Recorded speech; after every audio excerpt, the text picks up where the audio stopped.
Well, welcome to Focus on the News. I'm Dick Black, and we're joined today by our friend John Tigas, who has been off in the world uh, trying to rouse the troops and get them ready for the midterm elections.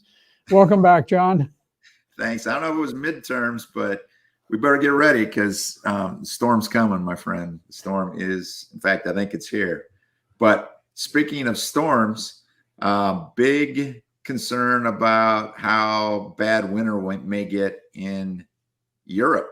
And of all people, the person who's concerned about it is Bill Gates. Why would that be? Well, you know, Bill Gates is a big climate change crusader, but he has said that Western Europe relies on Russian fossil fuels, and that reliance isn't going away anytime soon. And he said that Europe may face a very scary situation this winter with surging energy prices, people being unable to heat their homes, and perhaps having to shut down industries without any viable alternatives. He said something that I found very interesting. He said the difference in the amount of natural gas that you need in a very cold winter versus a mild winter will surprise people. He says it's almost a factor of three. And that's kind of a wake-up call. It's something I hadn't thought about. But if Europe has a mild winter, probably not going to be a big problem.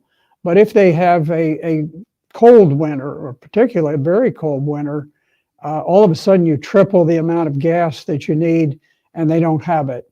And so that's going to be very severe. The reason that they have the shortage of gas is that they have cut off the supplies of natural gas coming from Russia through the sanctions. They've sanctioned it.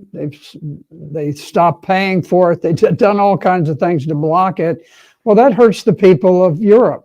But apparently, that's the only thing they've done. Whoever they is, blew up the Nord Stream as well, which seems to be the biggest, probably the biggest act of terrorism in terms of impact maybe the world's ever seen, because they could literally freeze out Western Europe now as a result of it. And maybe worse, create a full-blown nuclear war based on Putin being backed into a corner. What's with that? Why is that happening? Well, it's interesting because these aren't just little pipelines. These are great industrial pipelines that really are they're like the arteries to the heart of Europe. And now, of course, the Ukrainians would love to blow these things up, but they don't have the capability. The one country that has the means, the motive, and the opportunity to destroy the pipelines is the United States. I'm convinced that the CIA, Department of Defense, and the State Department worked together and blew up and destroyed the pipelines. All right, but go there. What is the motivation for blowing up a pipeline that brings energy to Western Europe, our friends, our supposed friends? Why would we do that? Well, here now, let me mention also that Joe Biden said during an interview with a reporter, he said if Russia comes across the Ukrainian border, he said there will be no Nord Stream 2 pipeline. And the reporter said, well, she said, how would that be, since it's a German pipeline? And then he said, I repeat, if this happens, there will be no Nord Stream 2 pipeline. Well, so he obviously knew that there were plans on the books to make it happen. And not only Nord Stream 2, but they blew up the Nord Stream 1 as well. So, I mean, they did. There is no natural gas flowing to Europe right now from Russia. and I don't know where else it comes from, but it's not looking good. And it was bad already at that point. People were chopping firewood in Germany, and now natural gas is gone. I think part of what's going on is that populist movements are erupting all over Europe. I just was sent just 2 days ago, sent a rally that was held in Prague, Czechoslovakia, and a friend of mine, Herr Bystrom, who was a member of the Bundestag in Germany. Here's a German politician, member of the parliament, goes to Czechoslovakia.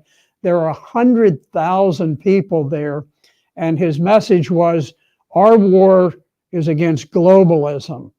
And he said, we fight for God, for country, we fight for sovereignty, and I think that's something that's resonating everywhere. He pointed out globalism. I mean, the enemy is globalism. It's the boys from Davos. All right, who's that? What should people know about the boys from Davos? Who the hell are they? They're not a country. So what are they? And why would they want to blow up a pipeline and use the United States? And how in the world could they use another nation to do their bidding for them? Connect the dots for people. Yeah, what you have over the last 30 years, I suppose, you have more and more of these globalist organizations. For example, you have the World Economic Forum that meets periodically in Davos, Switzerland. They bring together 2,000 of the world's kings and princes and top politicians and heads of industry. These are typically mega billionaires. They all jet there together and they plot out the future of the world. And then they go back to implement it in their own countries. And these are people who, they're not wedded to America or to Germany or to Japan or wherever. These are people who view themselves as citizens of the world. And by virtue of being in this globalist clique, they're able to shape world events that line their pockets. And one of the objectives has been to create this war between Ukraine and Russia. It began in 2014 when we overthrew the government of Ukraine and installed a puppet government, began flooding weapons in to prepare for war against Russia. And it's only been several weeks since these people got the Ukrainian government to pass law that will privatize a vast amount of Ukrainian publicly owned property. And of course, this is a time where Ukrainian citizens are impoverished. They're having trouble just eating, let alone, investing. So who can invest? Well, you're going to have all of these, the boys from Davos will descend, all the Hunter Biden lookalikes will descend on Ukraine. They'll buy up everything at a penny or a nickel on the dollar, and they'll become global oligarchs controlling the wealth of Ukraine. The people will be impoverished for hundreds of years to come. They're beginning to look at Russia the same way, saying, well, wait a minute, if we can do this in Ukraine, maybe if we perhaps use nuclear weapons, we can actually do it to Russia and break up the fantastic wealth of Russia. And then we become trillionaires. We have such wealth that there's no limit. These are not citizens like you and I know. These are the people who buy the yachts that are a block long, that have their own swimming pools and their own saunas and things, and they staff them with attractive young ladies that they purchase by the dozen. They don't live like us, and they don't care about us, and they don't care how many Ukrainians or how many Russians, how many of these young fellows are slaughtered on the battlefield. They want to be there to pick up what's left afterwards and line their pockets with it. It's it's bizarre. That's the reason for this war and for most of the wars that we fight now. It's like a James Bond movie, Dr. Evil doing his bidding. And it's so hard for us to think about people that actually believe that type of stuff or would act that way. And yet we so quickly forget that there was this guy named Hitler who, wrote an entire book saying that he was going to control the world, and another guy named Stalin. And neither of those guys had billions of dollars of wealth, and they kind of pulled it off. So to think that you combine a bunch of wealthy people, exceptionally wealthy people who seem to own the political strings. Certainly we see in our country, there's no one with, intelligent life in the White House right now. And yet there's certain things happening, like pipelines being blown up. And it makes you wonder, how in the world can this be going on? And yet it is that it's a sci-fi novel. It's bizarre. And, here we are. And it's, so bad that we're seeing, even in the Air Force, we can't even find people that want to fight for our country now. So they're actually recruiting drug addicts, people that are testing positive for THC and marijuana. Where does this lead? When does this end as we go into this purge of good people at the expense of our entire nation? And really, as we're seeing, it's affecting everything globally, because these globalists literally want to control the world. They really do, and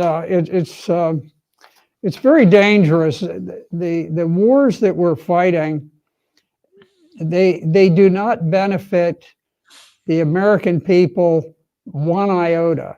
All that we end up with is the debt and some of the disabled people who have fought so valiantly for the country, and they come back and meanwhile these mega millionaires, they're counting the cash while these poor guys are maimed for the rest of their lives. And you and I have gone out on the battlefield. I mean, I've been wounded. My radio men were killed right beside me, and we were willing to do it because we thought we were fighting for a cause. And but increasingly, the cause has become very transparent, and it's basically how do you steal the wealth of this country or that country or the next one, and they're able to do it because they own the media. The media is totally in lockstep, and yeah, you've got some that's more liberal, some that's more conservative. But if you look at Fox News, there is no war, no engagement that they don't support wholeheartedly. So for the man on the street who doesn't have time to study these things, the only access to information is through the internet, and it's not easy to find. So I don't blame the public for saying, well, okay, they're saying a little bit of nuclear war might be helpful. I guess everybody agrees. Maybe we should use some nukes, but we're in a crazy time and an increasingly dangerous time for the American public. They don't recognize that these guys are playing with fire. They're willing to gamble the lives of all of the people on the earth in order for a chance to become one of those mega billionaires. Well, and it seems like it's not even gamble. It's like they are deliberately trying to blow up, and that's not figuratively. They're willing to blow up the world in order to achieve whatever it's hard to understand all there. Certainly there seems to be some financial stuff, but they seem to have this unbelievable faith in a religion of humanism, that they're the smartest people in the world, and that they're gonna get rid of all the bad humans and keep the good humans, and whatever's left over, you'll own nothing and you'll like it. And it's so absolutely bizarre that we're at this point.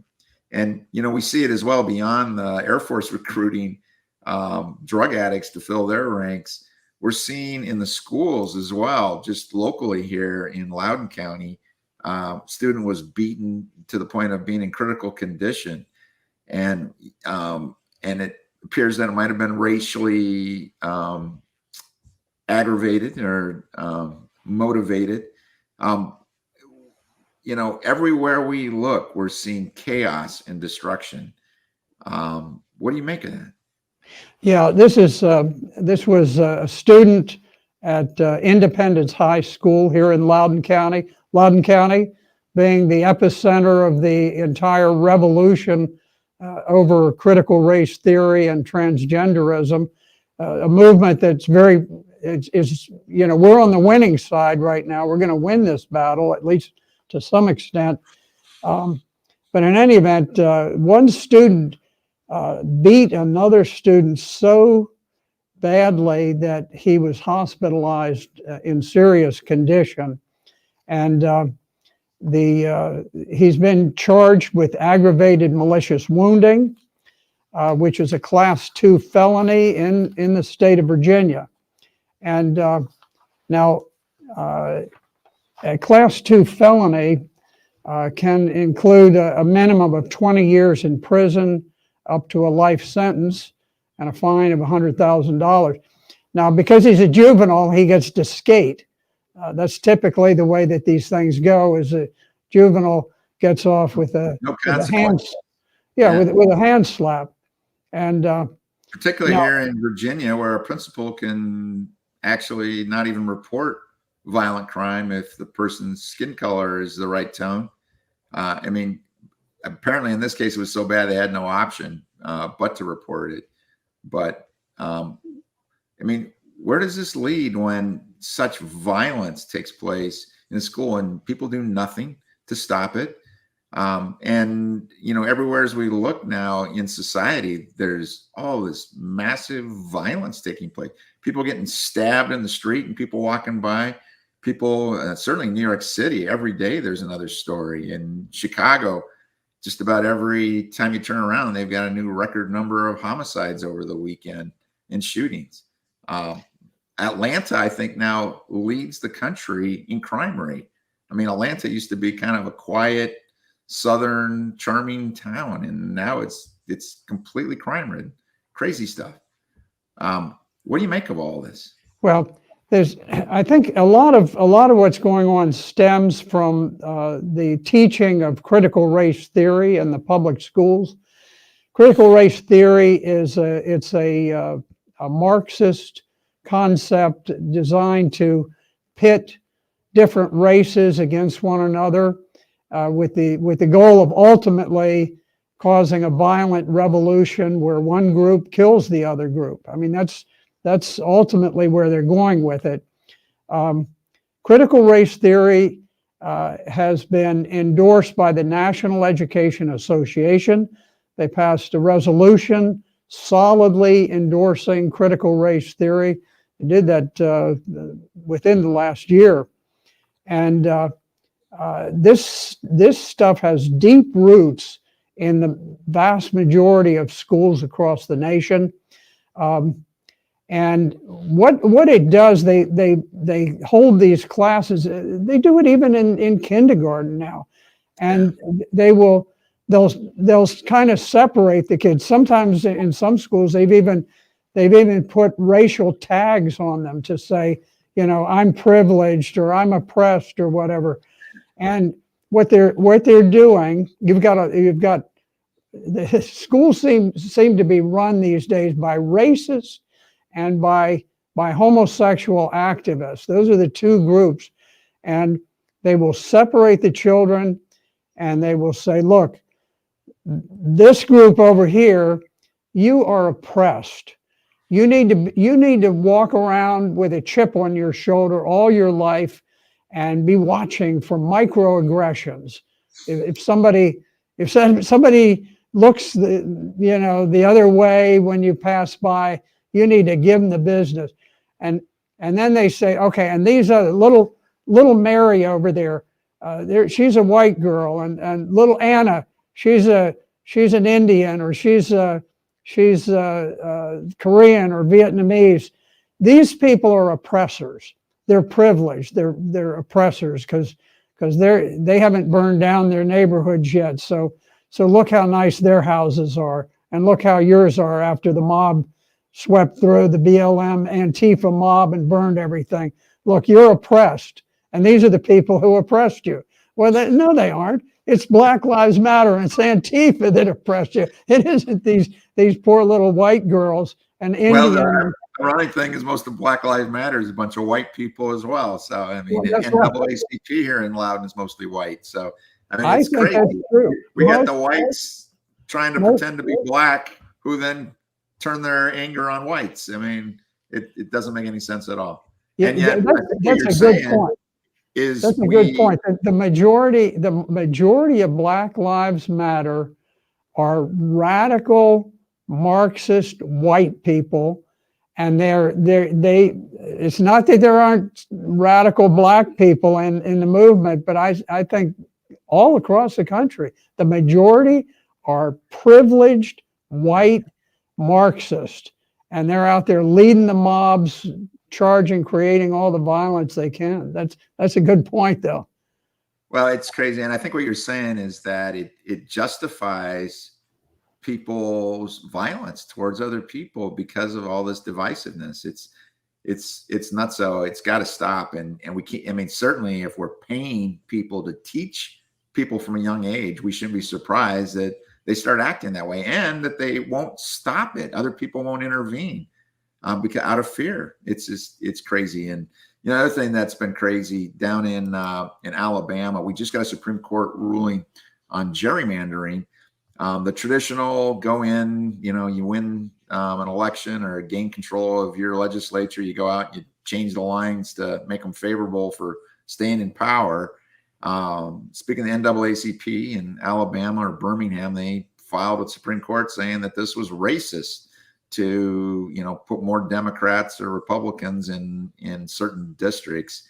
Supreme Court came back and said, not so fast. That's not the case. So we're finally seeing, at least at the Supreme Court level, surprisingly, some pushback against calling everything racist. Is this a trend? Is this is business as usual, and it's always been this way? Well, where we are, there actually are two cases. The Supreme Court ruled previously that it's not unlawful to carve out districts to where one party gets the advantage over the other. In other words, if you have a Democrat-dominated state, it's not unlawful for them to design the lines in their state to give them an advantage, and vice versa. Republican state can do it.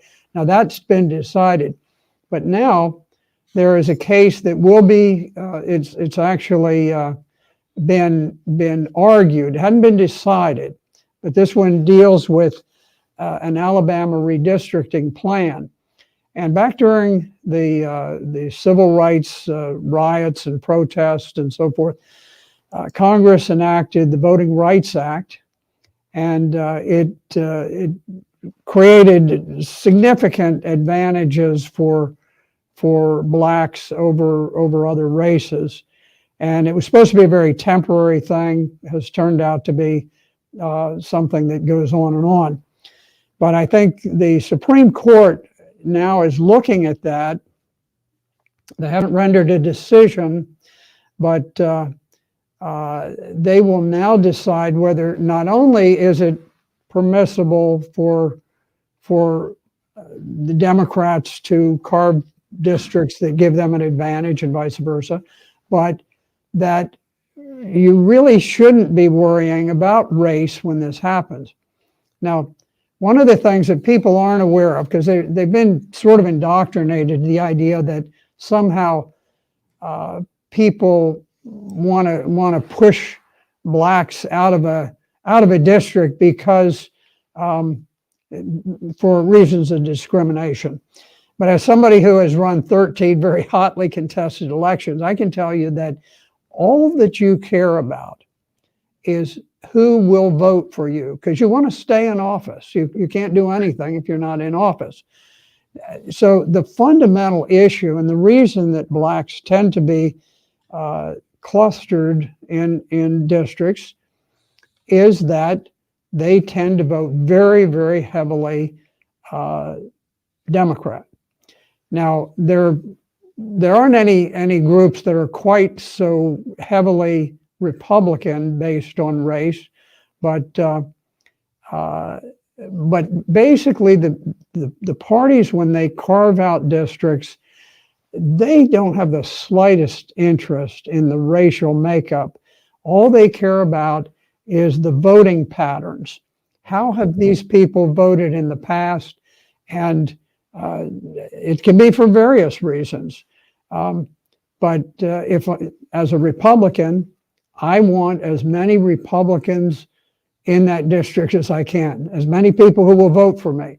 And if I believe that for some reason black people are likely to vote for me, I'm going to want all of the black people I can in my district, not because they're black, but because they're going to vote for me. And that's the reality of politics. People really don't design these lines based on race. They do it based on who is likely to vote Republican or Democrat. And hopefully the Supreme Court will come to a similar conclusion, but we will see how that plays out. We're just getting into the beginning of the term for the Supreme Court, but this will be one of the very important issues that they deal with this year. All right. And with that, I think we're wrapped for today, sir. Okay. Well, thank you for being back. It's good to have you here. So this has been Focus on the News. Thank you all for joining us. And we will be looking for you next Monday at 11.